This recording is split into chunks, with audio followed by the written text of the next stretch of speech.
afternoon. Thank you, everyone who made it out to the first event series of Reels and Records. So, what is Reels and Records? Reels and Records is a preservation project, a Mas Dulce Productions preservation project, along with the partners, curators, the Homegirls of Soul, Flipside Lovers, Para Soul, and filmmakers here that we kicked off this event series with, and we'll cover all of the events. We made it happen. We made it possible. You guys are here, and we thank you. And we thank you, Jesus and Alex, for joining us today and allowing us to screen your film, Souleros. I will share with you guys, the first time I saw it, it brought me to tears because exactly what I'm saying. I almost teared up right now. It's really hard to see the people who were close to you, to see them and storytell and share what this meant, because I will definitely credit Tommy Siquiero for everything that he's inspired me to do. He used to take us all backstage at the oldies concerts to meet the artists. He used to do big productions at the SAP Center with Pacific Concert Group. And man, he just taught us so much. He gamed us up, he laced us up. He wanted to share it and spread it and pass it along. And to see him, to see Robert, to see them, it just, the first time I saw it, I felt like they were right in front of me, like we were spinning records and just having our normal talks. And I was like, wow, they're gone. So I thank you for that, because you're allowing us to relive over and over that memory that we wouldn't have if it wasn't for the film that you guys created.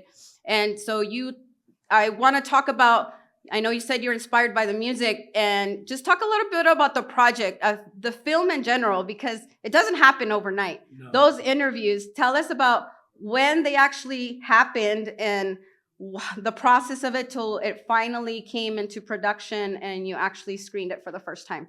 Well, first of all, round of applause for all the collectors and everything that Dulce just said. I need to take a little pause there because it is a big deal. And so the process was, I have a friend named Felipe Vasquez. He's a photographer, and he did a lot of photography for the Northern Souleros. I believe he did like a couple of their album covers or something like that. So I reached out to him. I was like, hey, can I meet these collectors? I'd like to interview them. So it took, I forgot what the timeline was. Might have been 2011 or early 2012. And so you finally did it. I hit up Victor Vasquez, and he set up a day where they were barbecuing. He's like, I'm gonna have everyone here. Come on this day if you wanna come out there and film. And at the time, I didn't know who any of these people were. I didn't know who Tommy was, David, or none of the Northern Souleros. This is the first time meeting everybody. So to me, to find out later who they were and what they did, how respected they were in the scene, it was kind of like, oh man, like we were interviewing some OGs. We'd have no idea. And then so we started filming the interviews. And then a couple months later, as an artist, as a filmmaker, you're very, what's the word? Procrastinator. You're a procrastinator. So like, I'll get to it. I'll edit a little bit here, a little bit there. And then I lost all the footage because the hard drive that I was using crashed. And at the time, I didn't back up anything. So it was like, it's gone. Like, man, how am I going to tell them? I forgot if I did tell them or if I just kind of didn't say nothing for a while. And then almost 10 years later, I had bought this new laptop or something, and I found the drive. I'm like, you know what? I wonder. And I plugged it in, and it started working again. So I took all that footage out right away, backed it up, and then started the editing process. And in the editing process, Tommy passes away. And so I'm like, oh man, I have all this footage of him. Let me do a short of Tommy's piece, right? So I did a short of Tommy's piece, and Victor Vasquez saw it and commented, and I reached out to him again. I was like, hey man, sorry, I found the footage again. I'd like to continue this project. And then Alex went over there when they were doing the Gangster Dedication radio, and then Robert passed, and then David passed. And we had all this footage. They never got to see the film. They never got to see the finished film. It was just another, punch to the gut. But yeah, so from 2012 when we started, 2022 when we finished it, finally. And it was the first time that I ever put a film on a film festival. Like to me, I just never, thought I could do it or what, never was inspired to do it. And then we got picked up in about 6 festivals, and we won one of them as the best documentary in Texas. So it was a big deal for us. I don't know if you want to add anything. No, I think you covered it pretty good. But yeah, that was kind of the process of everything. Yeah, so 10 years. So that's why it's important to act on these ideas that you get, and which is why we're doing this now, because time is of the essence. Time is of the essence, and you never know. And we want to inspire the younger generation, like Tommy did with us. And I could say I speak for all of us. So Alex, tell us about what you do and how did you guys team up? So we both used to shoot a lot of comedic short movies independently, and we had a mutual friend when we were shooting in Fremont, and we needed an actor, and so I know my buddy Jesus, he'd be down. Jesus just had You're a an kid. actor too? Yeah, he's a good actor. He just had a kid. Yeah. Like maybe just like fresh out of the oven, maybe a day or two old. And he came out for an all-night shoot. I abandoned my baby. Yeah. and yeah, and just he's a mover and a shaker, always producing events, and doing stuff, and I'm doing stuff, and if filmmakers and artists, they tend to be flaky, so you tend to gravitate to people who get stuff done, so we work together. And so when he said, hey, I want to shoot some record collectors, okay. And then we had no idea, like this whole universe, like it was like this whole giant scene that obviously all of you know about, but we had no clue. And it always kind of interesting to me where you just drive down the street and every house looks the same or everything looks the same, and you just kind of think that nothing's going on over here. But every little nook and cranny has a story, right, and a community. And so it definitely the last few years have really inspired us to do more documentary stuff. As Dulce was saying, these people, we don't live forever, and it's becoming really clear to me more than ever they don't build them like that anymore, right? As we see them go, you realize, oh, there's not another one waiting in the wings, So it's just a real honor to get to speak to these people and get them to tell their story and just listen, right? Just see what they have to say, because ain't nobody gonna say it other than them, right? Was for you, Alex, because I know Jesus already was listening to the oldies, were you familiar with the genre at all? I mean, just the stuff that was on the radio, and it would piss me off because you listen to KFRC or whatever, and it's like there's only 8 songs. Like, what's going on here? Yeah. So it made me mad. It's like all these great songs, like why aren't they being played? Yeah. So you were completely exposed to definitely like a new realm. Yeah, I mean, here, yeah, definitely. I had no idea that there was that much music that was being, I assumed there was a lot of music, but I didn't realize there was a lot of good music. You just my naive head thought, like, if it's a really good song, you're going to hear it on the radio. And that's not the case. There's so much politics involved and life and all that stuff. So, so I'm just still learning. Like, basically what I know about these records and stuff is on the screen here, and then our other movie, because any question I want to know, it's just like we get like access to ask people that really know a lot, and so we just try to pick their brain, put them in a corner for a couple hours, and say, you're not leaving until you answer our question. Yeah. So with this being new, do a lot of what is something that you've taken personally, whether it be now you have a favorite song, or now you actually listen to the music, or is it something that throughout these interviews somebody shared that you kind of really just took in? And that question goes for both of you. So I do listen to the music, now, and I to a wider degree than I did before. I've always liked a lot of different genres, but what I really take away from it is the community. I can't believe the amount that y'all show up for each other, and it's just the vibes are always just amazing, and the love and like the support, you know, and just the way people show up around the world, you know, it's just like, that's what I took away from it, is like, it's opened up my life to meeting a lot of you and you know, and to make friends, you know, like that are different, you know, it's a different scene. And that to me is like the music, the lowriders, all that stuff goes along with it. And they're all great. Who doesn't? But that's what I took away from it. Dynamite Singletary, I really love you. Yeah. that has became my favorite. And the other song, Karen Small's, you guys played it the other day. Yes, To Get You Back Again. Yeah, that one. And that's stuff that I get to listen over and over because I've recorded this. But to me, it was the influence that this scene has had overseas that really like, because you know I knew about it as a West Coast thing, but to see it firsthand in Liverpool, in London, in Tokyo, in Osaka, that was to me a really eye opener of how big this scene is, and especially in Japan because they were singing along to the lyrics. Like they had this little Japanese women that "Shuba my baby." Ooh. I was like, what? You know.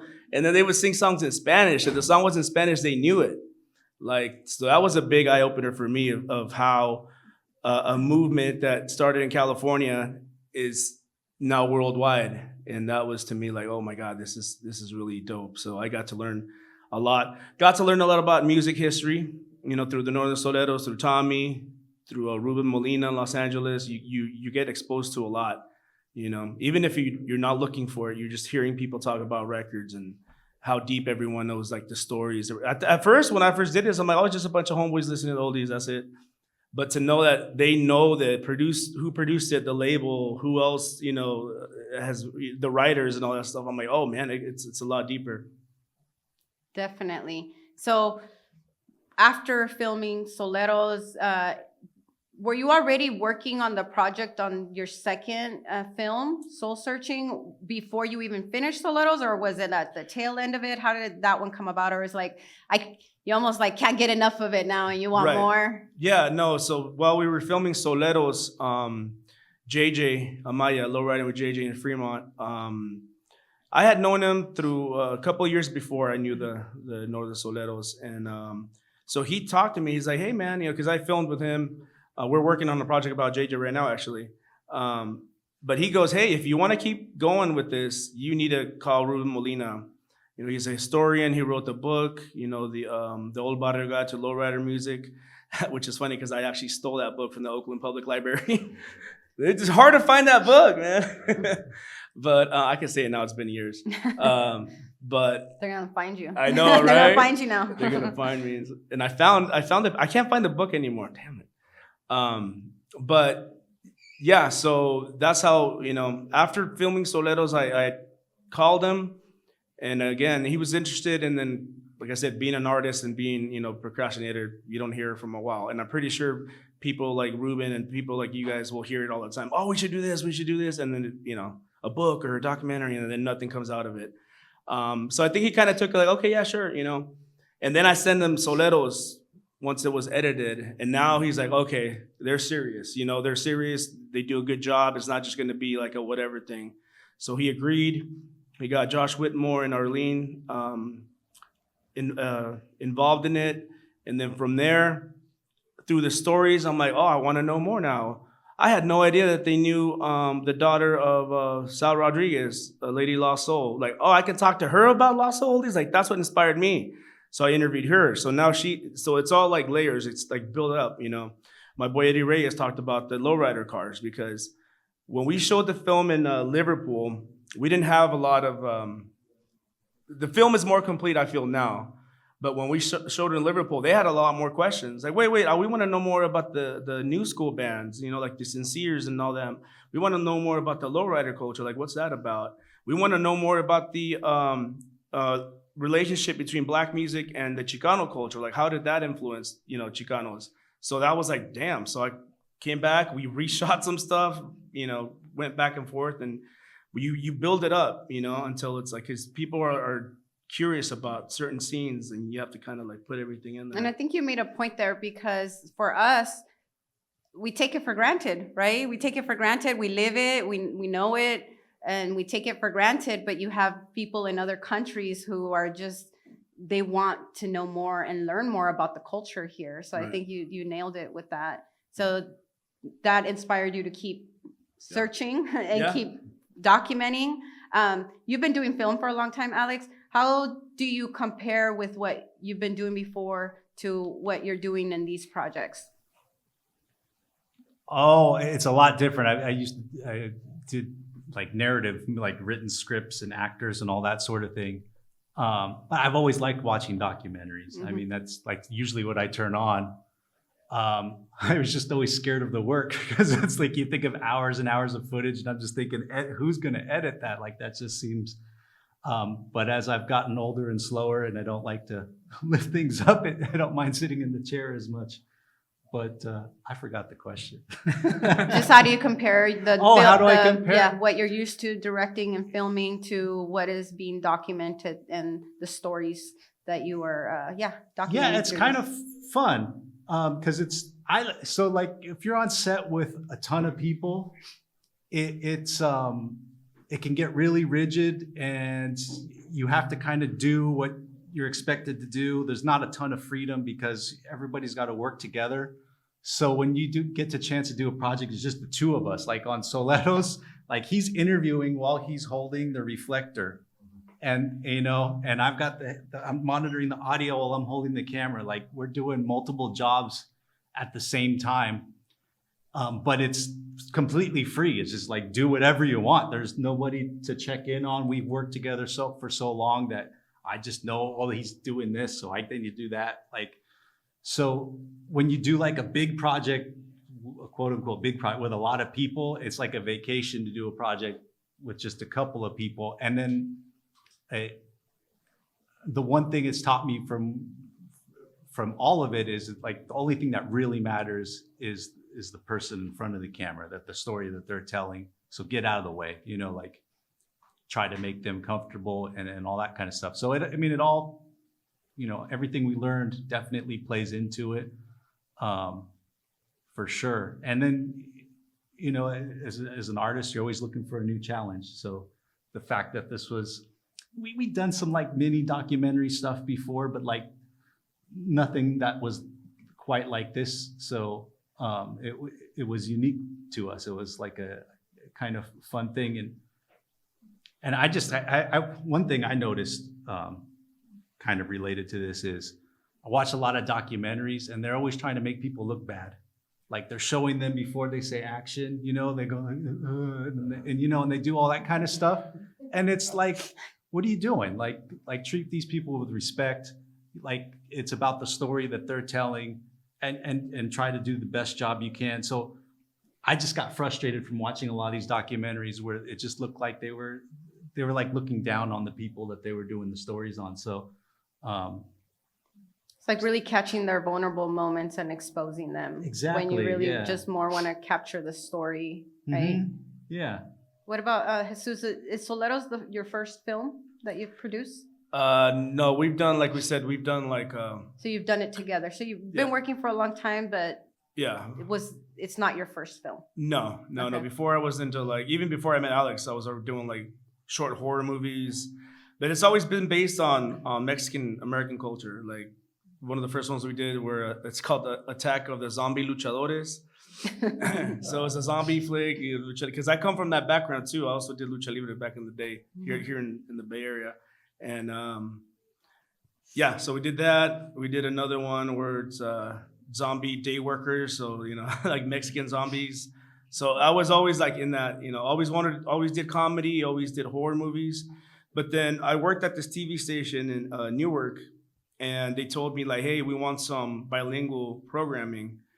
Are you down to produce something? And not since high school, I was always in video production. I was taking classes at a TV station. So I was always, since I was like 16, 17 years old, I was exposed to editing and filming and, doing little newscasts or, go out there, interview the mayor or whoever, so you're just there learning. And so when I had the power to like put like my people on a show, like they want to do a bilingual show. So then I would interview JJ, community leaders, artists, musicians, and that's how my network started at a very young age. so that was, that was my introduction. That was kind of like mini documentaries because you're Mhm. interviewing people, and then you're putting the interview together with footage and you're going out there and doing all that stuff. So that's kind of how that started. But I always wanted to kind of do both. Right now, I guess, more mature. So the documentaries, I see a little bit more value in them and a little bit more interest, especially from from film festivals. So yeah, that's kind of how I'm gearing right now. I'm still writing and I'm still having ideas for comedies and stuff, but this has more of an impact, I think. Do you feel like your heart is more in it now? Yeah. Oh yeah, 100%. 100%. How about for you? Do you feel like your heart is in this as well? Yeah. No, it just sparked that interest. I mean, I've always liked to pick people's brain anyways. Somebody's doing something interesting, so mixing that with filmmaking, which I love doing, is I just think of all these stories that need to be told, because I'm sure you all know, like, an uncle or a friend or something, like, oh my God, what if the movie was this? It'd blow people's mind, just, and then like you were saying earlier, like, it's morbid to say it, but people are passing away, and it's becoming more and more in my life, like probably everybody's, right? You just become aware of that. So it just feels more urgent, definitely, to make sure that stuff's There's documented. like pressure, right? Well, There's I like a was pressure thinking, now. Yeah. It's like That's how I feel through all of this. Like, I have Yeah. to do this through just these events, that the series of events and the storytelling and the film screening and again, because there's identity already within the culture, but like in this room, you're here in a room full of people that actually collect, that actually have the same heart, have the same passion. And that's was the idea behind this, because that's how it's authentic, right? Yeah. Yeah. So do you want to talk about anything, any kind of new projects that might be in the works, or new inspirations along, and then we'll reach out to the audience to see if they have any questions? Yeah.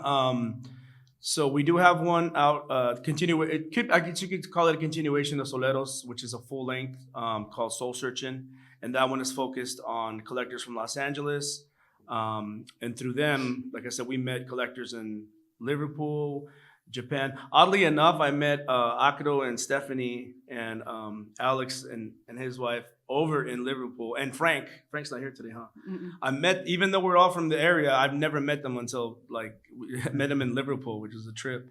But so we got that one out at some festivals. We're doing Houston Latino Film Festival next month. Waiting to hear about San Diego.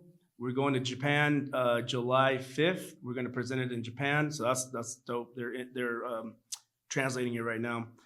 And doing the one with JJ. We're still gathering footage for the Homegirls of Soul and all the female collectors, because we want to do a piece on just the female collectors. And another one, again, like you said, time is like of the essence. We got the blessing from the family of Rosie Hamlin, of Rosie and the Originals, Angel Baby. So we're going to start production on that next month as well. Again, there's a lot of artists that were still around that were around with Rosie, but we have to get their stories like now and get their side of the story. So that's a big one for me. I'm really, that's one I wanted to do back before she passed away in 2017. And it's like take too long, and then the opportunity passes. Got to make that time. Yeah. I got to make it happen. Yeah. Does anybody have any questions for Jesus or Alex, or any comment that you want to share? Oh, sorry. What are some of your favorite finds of 45 Ford? Oh, me? No, I'm not a collector like that. No. I listen to it, compilations. I buy compilations. I have started to buy records that are like $30, $40, and I'm like, chill. Yeah. Ruben That's said, how it starts. That's how Yeah. it starts. Yeah, Ruben said, you fucked up. Yeah. I looked into it for a half a second and I saw how expensive they were, and I was like, I'm good. So how do you, like, was it heavy to carry the responsibility, or do you guys feel any type of responsibility to carry, not only with the legacy for the, for the records, but also for the background or the stories of these people that were in the film? Like, did you feel any type of responsibility? For the first one, it was more about getting the project done. because I said I didn't know who we were interviewing, like Tommy and everybody.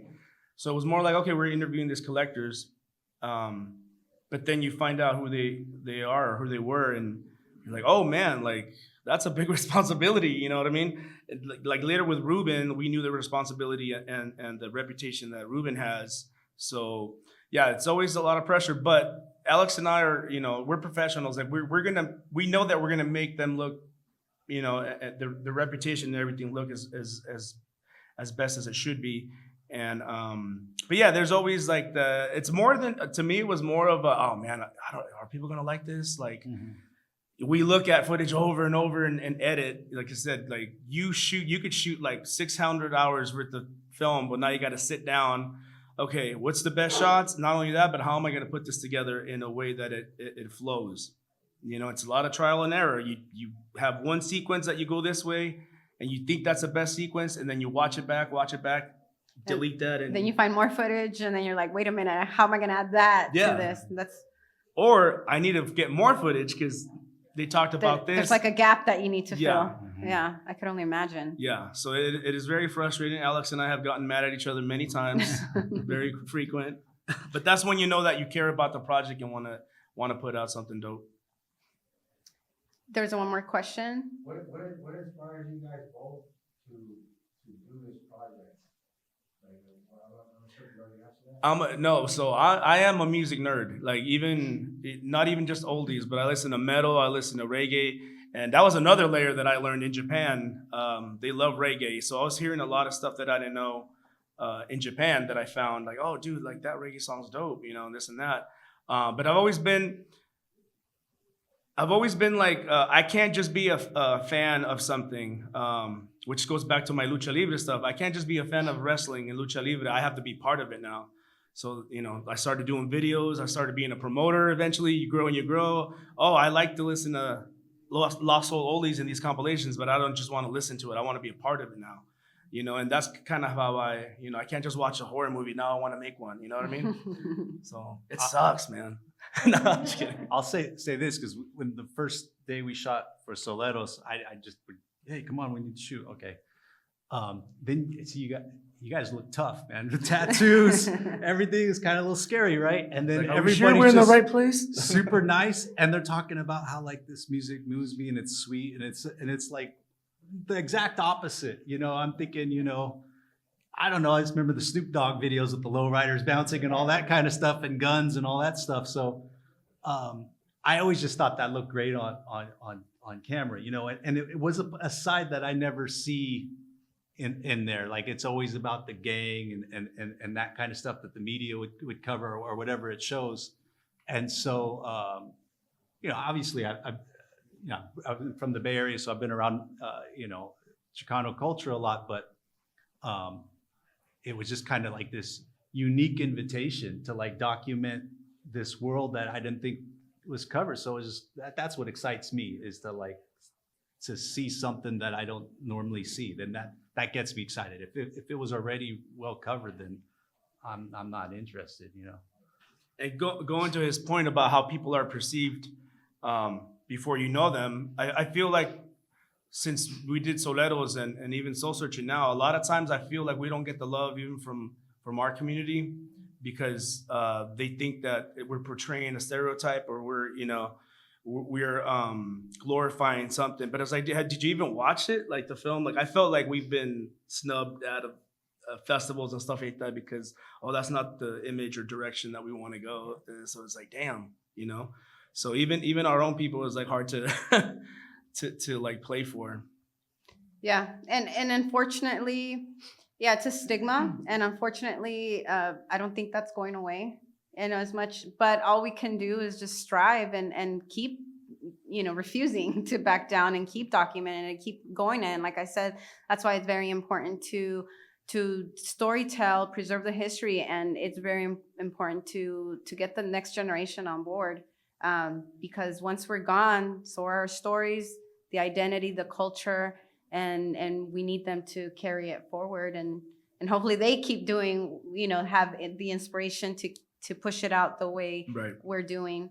But no, thank you again, Jesus and Alex. It's been a pleasure having you guys and just chopping it up, talking, and getting to know a little bit more of behind how you guys put this project together, and what inspired you, what you took from it, what your takeaways were. And we definitely look forward to seeing more work from you guys. Thank you.